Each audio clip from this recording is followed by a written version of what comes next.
যারা লিখেছেন তাদের কথাগুলো বললেন। আজকে দিনটি একটি আবেগের দিন।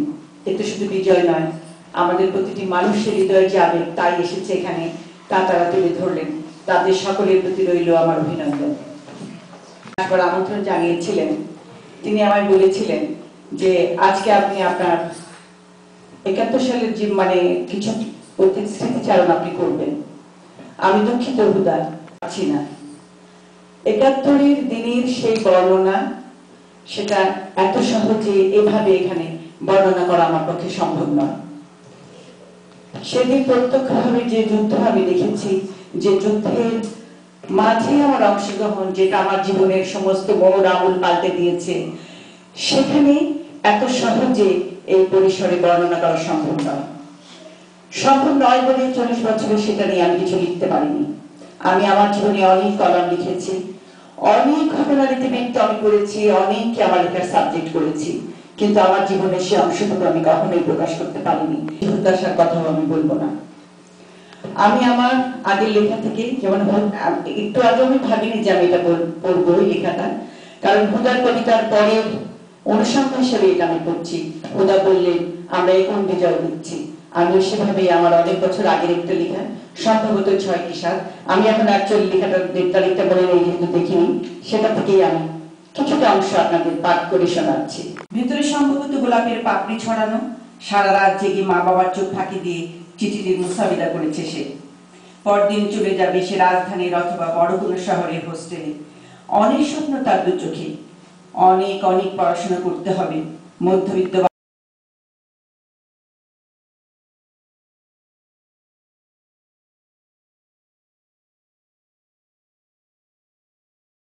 এই সিরিজের ওপেনিং করতে পেরে অত্যন্ত খুশি এই বিজয় দিবসে।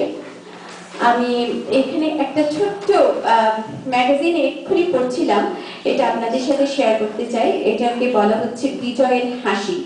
1971 জিজ্ঞাসা করলেন ছাত্রকে, পালানো ক্রিয়াপদের নানা রূপ বর্ণনা করো।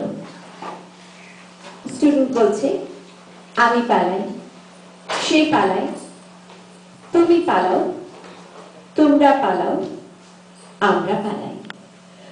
বলে চুপ করে রইল ছাত্র। তারা বাদ পড়েছে। ছাত্র বলল তারা আক্রমণ করে। তো যাই হোক, আসুন এবারে আমরা সিরিজের স্বাধীনতা আজ কথা বলি। বিদায়ের দ্বারে দাঁড়িয়ে চোখের জলে বুক ভাসিয়ে সাগর আগে একবার ফিরে যাও সেখানে, যেখানে পেয়েছিলে খুঁজে আমাকে। সেই নিদ্রাহীন কত রাত, কত পথ পেরিয়ে সহস্র উপর আঘাত সয়ে শত্রুর মরণ ফাঁদে বিশ্ব সাবনত কৃতজ্ঞতার প্রমাণ। আমি দুটো কবিতা, উঁচু নিচু পাহাড়ের সারি, সাগরের উন্মত্ত ঢেউ আছড়ে পড়ে, কঠিন শিলা নিষ্পেষিত হয় লোনাজলে।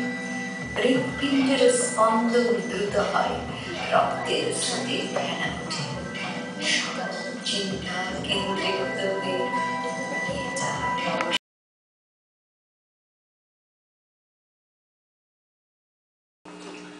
সর্বনাশা নদী তোর কাছে সুধাই, ভোলা মারে তোর কি রে আর কুল কিনারা নাই,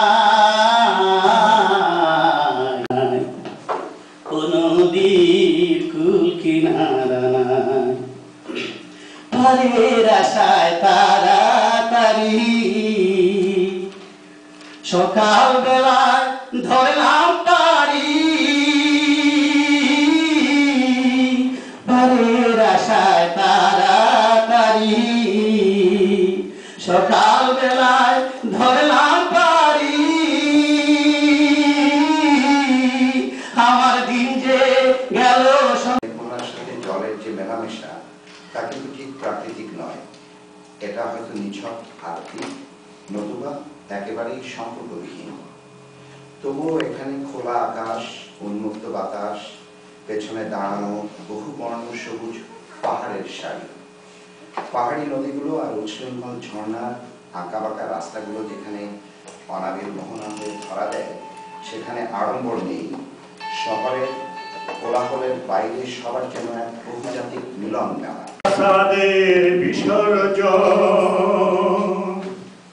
যে বৃথা যেতে দেবে না হলো বাঙালির পণ। 6 দফার আন্দোলন হলো স্বাধীনতার বীজ বপন। মাওলানা ভাসানীর আন্দোলন কেঁপে ওঠে স্বৈরাচারীর শাসন। ছুটে চলে মুক্তি সেনা দল।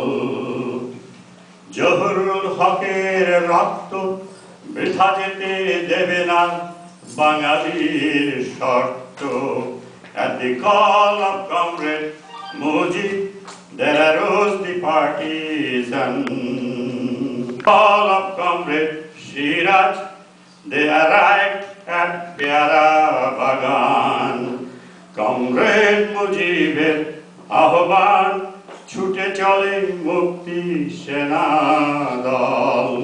স্বাধীনতা বীজ বপন হয়েছেন তাদের শ্রদ্ধা, এবং আর যারা সেই সব দুর্দান্ত মুক্তিযোদ্ধারা বেঁচে আছেন তাদের প্রতি শ্রদ্ধা রেখে আপনাদেরকে বিজয় শুভেচ্ছা।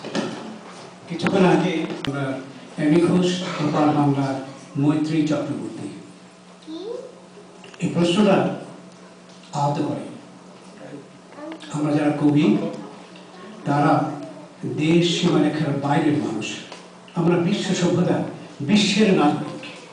এই কথাটি আমার মনে হয় গত 14টি বছর এই লস অ্যাঞ্জেলেসে ক্যালিফোর্নিয়ায় আমি বলে এসেছি প্রতিটি সভায়, এবং অনেকেই জানেন, আমার মনে হয় জাসুলকানা মাহবুব জানেন যে কথাটি আমি প্রতিটি সভায় বলেছি। আমরা বিশ্ব সভ্যতার এবং এই বিশ্বের নাগরিক। আমাদের একটি দেশ আছে বাংলাদেশ। একটু স্মৃতিচারণ করবো, একটু কথা বলবো। সেটা হলো 1984 সালে আমি আমার বাবার সাথে কলকাতা গেলাম। উনি আমাকে বললেন যে আমি তোমাকে একটা সারপ্রাইজ দিব। আমি ওনার সাথে গেলাম। আমার ঠিক এলাকাটি মনে নেই, কিন্তু রোডটার নাম ছিল সদানন্দ রোড। একটা হ্যাঁ আছে বল দেশটা। উনি আমাকে দেখে বললেন, বেঁচে থাকো, তুমি অনেকটা তোমার বাবার মতো দেখতে। তবে তোমার বাবার মতো উদার হয়েছে কিনা আমি সেটা জানি না। তারপর ওনার স্ত্রী আসলেন শান্তি কাকিমা, শান্তি মিত্র, তৃপ্তি মিত্রের বড় বোন। ওনাকে ধরে আমি ই করলাম। তো উনি আমাকে বললেন, শান্তি মিত্র, তুমি আকাশটা দেখেছো? দেখুন অসংখ্য তারা সেখানে, এবং সেদিন ছিল অরুণ মিত্রের জন্মদিন। আমি হ্যাঁ, তারা ভরা আকাশ, শরতের আকাশ খুব ভালো লাগলো। বলছে বাংলাদেশের আকাশটা কেমন? তো আমি একটু ভরকে গেলাম যে একই রকম দেখতে। দেখো দুঃখটা সেখানে, তুমি যে ভাষায় কথা বলো আমি সেই ভাষায় কথা বলি। সুতরাং ওপার বাংলা এপার বাংলার কথা যদি বলি, কিছুক্ষণ আগে আমার স্ত্রী কবিতাটি পড়লেন স্বাধীনতার জন্য, শুনলেন গঙ্গোপাধ্যায়। ওখানে একটা কথা ছিল আকাশ বিভক্ত হয়ে গেছে। তারপরে কথা ছিল সবচেয়ে রিপিটেড সেন্টেন্স, যেটা মানুষের একটা কবির যে রিদম এবং বক্তব্য রিপিটেড সেন্টেন্সে থাকে। বলেছিল এমন তো কথা ছিল না, এমন কিছু কথা ছিল না।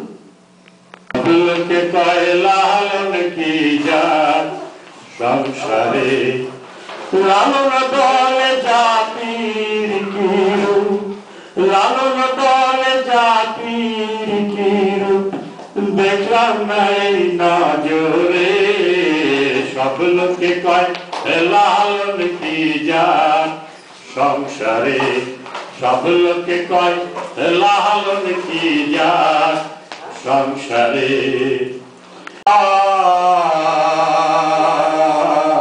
লোকে গল্প করে যথা তথা জগৎ লালন বলে জাতির কিরু, লালন বলে জাতির কিরু। সব লোকে কয় লালন কি জাত সংসারে।